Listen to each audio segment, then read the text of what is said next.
बीते दिनों मुजफ्फरपुर में हुए आभूषण चोरी का मुजफ्फरपुर पुलिस ने सफलतापूर्वक उद्भेदन कर लिया है।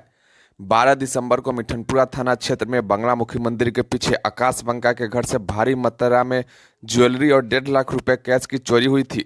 एफआईआर दर्ज होने के बाद से ही एएसपी टाउन अवधेश दीक्षित के नेतृत्व में एक टीम लगातार इस केस पर काम कर रही थी। पुराने आपराधिक इतिहास, फुटेज और मानवीय सबूत के आधार पर कुछ लोगों को शॉर्टलिस्ट किया गया था।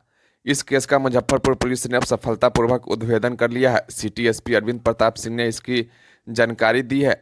5 अपराधियों को गिरफ्तार किया गया है और इस कांड में कुछ और अपराधियों की गिरफ्तारी के लिए छापेमारी की जा रही है। जो 5 अपराधी गिरफ्तार हुए हैं, इनका पूर्व से भी आपराधिक इतिहास है। इन लोगों के पास से 20,85,700 रुपये भी बरामद हुए हैं। अनुसंधान के क्रम में पता चला कि रिजवान सरफराज, जमालुद्दीन और एक अन्य व्यक्ति जो फरार है, उसने पहले घर की रेकी की, फिर मौका मिलते ही इन लोगों ने आकाश बंका के घर में चोरी की। चूंकि आभूषण ज्यादा था, इसलिए इन लोगों ने संतोष और नितिन के माध्यम से इसे बेचने की कोशिश की।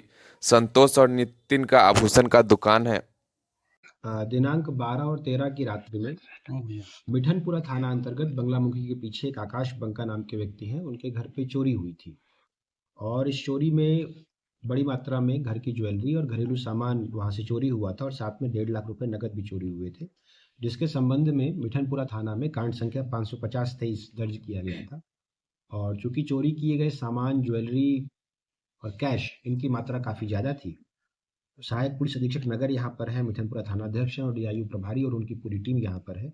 इन लोगों ने तब से निरंतर टेक्निकल एविडेंसेस के आधार पर, फुटेज के आधार पर, लोगों की क्रिमिनल हिस्ट्री के आधार पर ऐसे लोगों को शॉर्टलिस्ट किया, उन पर निगरानी की और जो एविडेंस है उसके आधार पर आज हम लोग जो ये प्रेस ब्रीफ कर रहे हैं, ये उस कांड के सफल उद्भेदन के लिए है, जिसमें अभी तक 5 लोगों को गिरफ्तार किया गया है। ये 5 लोग नितिन कुमार, संतोष कुमार, मोहम्मद रिजवान, जमालुद्दीन और सरफराज हैं। और इस कांड से जुड़े हुए कुछ और लोगों की तलाश जारी है जो अभी एब्सकॉन्डिंग है। इन 5 लोगों का आपराधिक इतिहास है, जिनमें 2 का आपराधिक इतिहास अभी तक हम लोगों ने निकाला है और आपके साथ शेयर कर रहे हैं, जो पूर्व में भी चोरी और इसी प्रकार के कांडों में जेल गए हैं और जेल में भी एक दूसरे के संपर्क में रहे हैं। इन 5 लोगों के पास से कुल मिलाकर 20,85,700 रुपए ये अभी तक रिकवर किए गए हैं।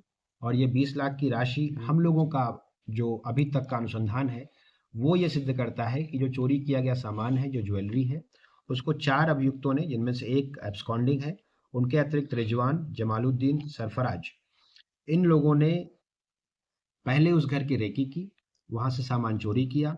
सामान चोरी करने के बाद एक मिडिल मैन है और एक ज्वेलरी शॉप चलाते हैं, नितिन कुमार और संतोष कुमार, इनके माध्यम से उस ज्वेलरी को गलाकर और उस पूरे सामान को जल्दी से जल्दी बेचने की कोशिश की है। तो हम लोगों का आगे पूरा प्रयास होगा कि ये जो कैश है, जो अभी तक हम लोगों के पास, जिसका ये कैश कहाँ से आया, किन लोगों के पास आया, तो हम लोग इसको उसी ट्रेल के साथ अटैच कर सकें। और इन लोगों की क्रिमिनल हिस्ट्री जो है वो हम लोग अटैच कर रहे हैं, आप लोगों से भी शेयर करेंगे।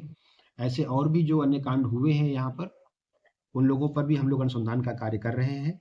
और ये जो जमा की गई राशि है, जो इन लोगों के पास से मिली राशि है, इनमें से कुछ राशि संतोष कुमार जो ज्वेलरी शॉप चलाते हैं और जो इस पूरे नेटवर्क में संलिप्त रहे, उनके यहाँ से मिली है। और कुछ राशि जो लोग सीधे तौर पर इस चोरी में संलिप्त रहे, उन लोगों के पास से मिली है। हम लोगों के पास जो भी फुटेज और टेक्निकल एविडेंस है, वो हम लोग इस कार्य में, इस अनुसंधान में, इस कांड में जो है संलग्न कर रहे हैं। जो लोग पकड़े गए हैं उनमें से 1-2 लोग जो है लकड़ी ढाई चंदवारा के पास के हैं, टाउन थाना के अंतर्गत, और एक अहियापुर थाना के अंतर्गत के हैं। और इन लोगों का पुराना एक नेटवर्क है, पुराना गैंग है, एक दूसरे के संपर्क में भी रहे और इस प्रकार की घटनाओं को इन्होंने पूर्व में भी अंजाम दिया हुआ है। तरीका क्या था सर चोरी करने का? चोरी करने का तरीका यही है कि कुछ लोग रेकी करते हैं और आमतौर पर ऐसे घरों के बारे में जानकारी एकत्र करने की कोशिश करते हैं, जो लोग, जिन घरों में ताला बंद हो, घरों पर कोई ना हो, ज़्यादा सामान, ज्वेलरी या पैसे की संभावना हो, यानी समृद्ध घर लग रहा हो। और चूंकि कई बार त्योहारों के मौसम में, ठंड के मौसम में कई लोग गांव भी जाते हैं, कोई शादी का फंक्शन है वहां पर जाते हैं, तो ऐसे ही घरों पर ये लोग नजर रखते हैं। जो सोनार जो सर गिरफ्तारी हुई, क्या इन चोरी का सोना खरीदते हैं ये लोग? नहीं, ये तो अब हमने पहले ही बोला आपको कि ये तो हम लोग के अनुसंधान में अभी तक आया है कि जिन लोगों ने चोरी किया, इन्होंने कुछ ही समय के अंदर नितिन कुमार और संतोष कुमार के माध्यम से सारी ज्वेलरी गलाकर और उसको कन्वर्ट करके इन्होंने बेच दिया है। Thank you.